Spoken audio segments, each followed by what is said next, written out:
Gus is the cat at the theater door. His name, as I ought to have told you before, is really Asparagus. But that's such a fuss to pronounce that we usually call him just Gus.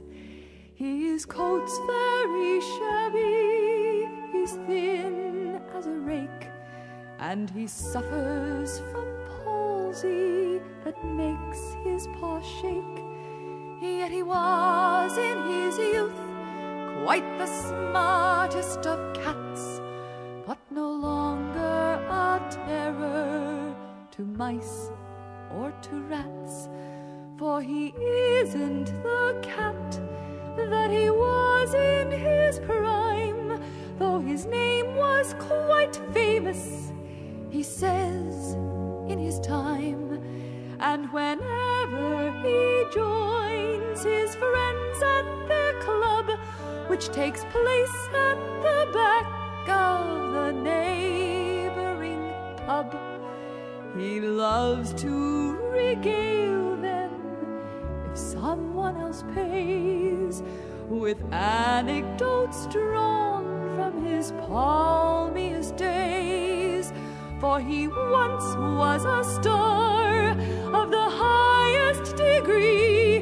He has acted with Irving, he's acted with Tree, and he likes to relate his success on the halls, where the gallery once gave him 7 catcalls. But his greatest creation, as he loves to tell, was Fire for Fiddle, the fiend of the fell.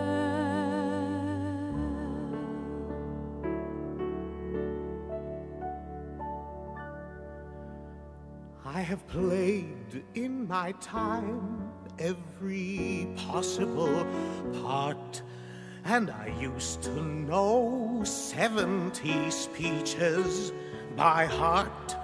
I'd extemporize back chat. I knew how to gag, and I knew how to let the cat out of the bag. I knew how to act with my back and my tail. With an hour of rehearsal, I never could fail. I'd a voice that would soften the hardest of hearts, whether I took the lead or in character parts. I have sat by the bedside of poor little Nell when the curfew was rung, then I swung on the bell. In the pantomime season, I never fell flat, and I once understudied Dick Whittington's cat.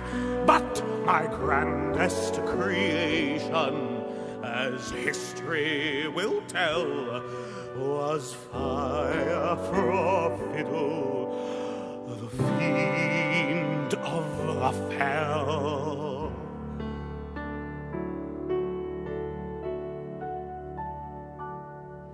Then if someone will give him a toothful of gin, he will tell how he once played a part in East Lynne. At a Shakespeare performance, he once walked on hat when some actor suggested the need for a cat. And I say now, these kittens, they do not get trained as we did in the days when Victoria reigned.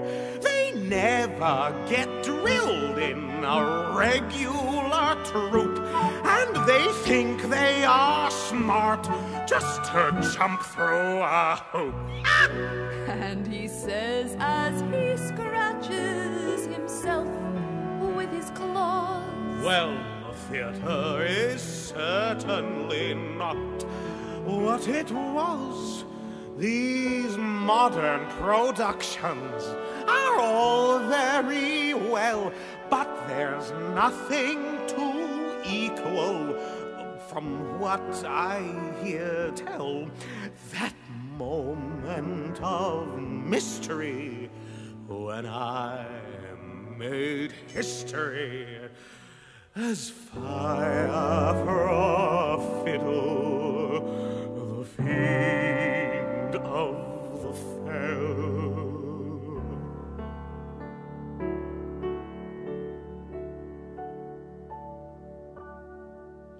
I once crossed the stage on a telegraph wire to rescue a child when a house was on fire.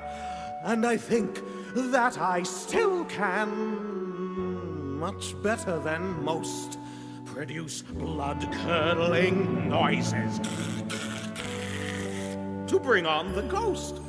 And I once played Growltiger. Could do it again. Could do it again. Could do it